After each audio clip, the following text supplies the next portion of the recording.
Michelle is in New Orleans. Hi, Michelle. Welcome to the Dave Ramsey Show. Thank you, Dave. Thank you for taking my call. Sure. What's up?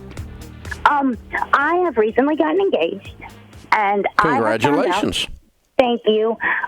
I found out that my fiance is about $250,000 in debt. He makes about $90,000 a year, but $47,000 of that goes to his ex-wife for child support and maintenance.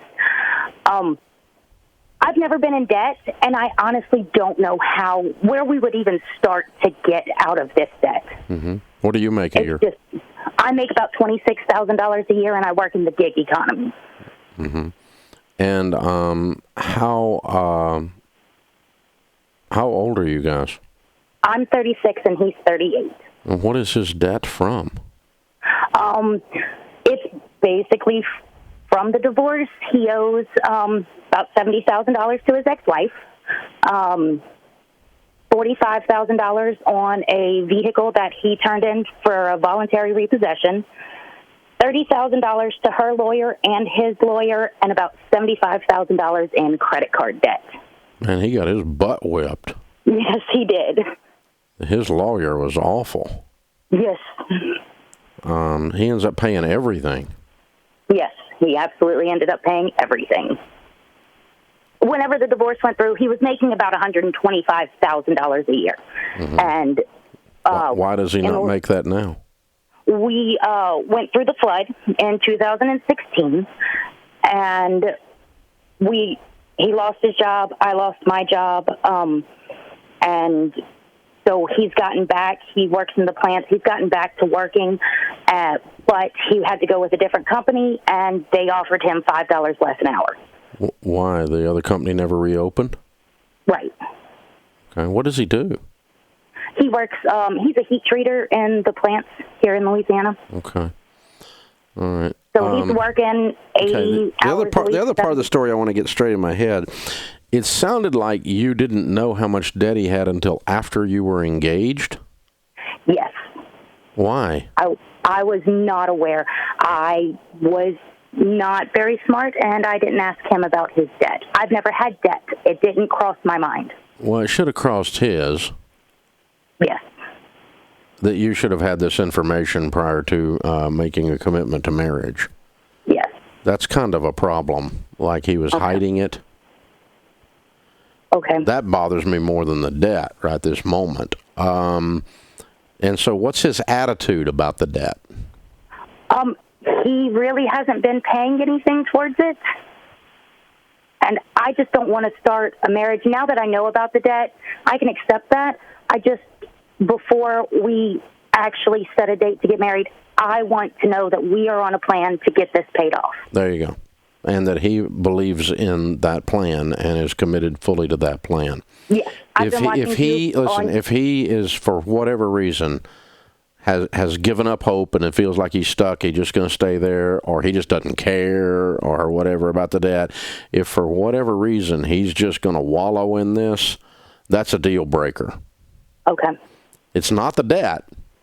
I wouldn't tell you to not marry him over the debt, but I would tell you to not marry him over lying about it, or not marry him over the fact that he wants to just stay in it, because you're not going to be, it's a long life full of hell for you. Okay. If you think about it, 10 years, 15 years from now, you're still wallowing in this stuff. You're not going to be okay with that. No, that's what I absolutely don't want to do. Yeah. And so, as long, and if he's not going to be all in, like we live on nothing, and, he probably needs to go back to court and adjust some stuff. Okay. And I don't think he owes $45,000 on the repo. I think that's what he owed on the car at the time they repoed it. It was $70,000 he owed when they repoed it. $70,000? Yes. What was he driving? A Suburban, which I think is absolutely outrageous. Yeah, and he rolled some negative equity into that to get to there. Yes. Okay. Yes. And so the $45,000 is the difference. Okay, they'll settle that for pennies on the dollar. You can probably settle that for $10,000, but the rest of the stuff, I don't know. I mean, the ex-wife thing, I don't know what you're going to do with that. How in the world he ends up owing her and these two attorneys? Wow.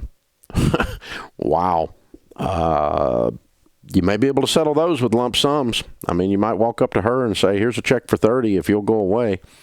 And she might take it, but you'd have to have the $30,000 is what I'm talking about here, not $30. And so, you're going to have to put some money together here, and that means both of you are going to have to get your incomes up, and you both have to have a high desire to get out of money or to get out of debt and to make more money to do that. You have to both have this thing, and it's still going to take you a few years. I mean, if you guys just go bananas, it's going to take you a few years. So that's what you're facing. And but the thing is, folks, those of you dating out there, it is not a deal breaker as far as I'm concerned. It can be for you. You can decide what you want to do. It's your life. But I don't tell people not to get married over debt. I do tell them not to get married over the decision to stay in debt when you don't want to stay in debt. Because that's going to be, when you can't be in agreement on money before you get married, when money is the number one cause of divorce, we can highly predict that your marriage is not going to last.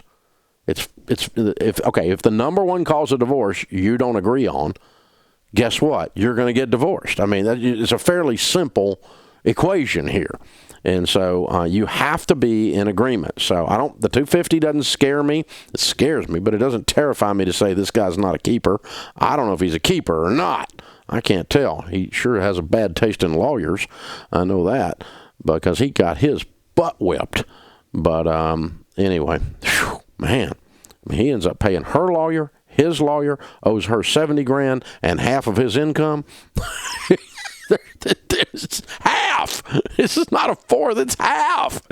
Good gosh. So, wow. Yeah. Somebody, whew.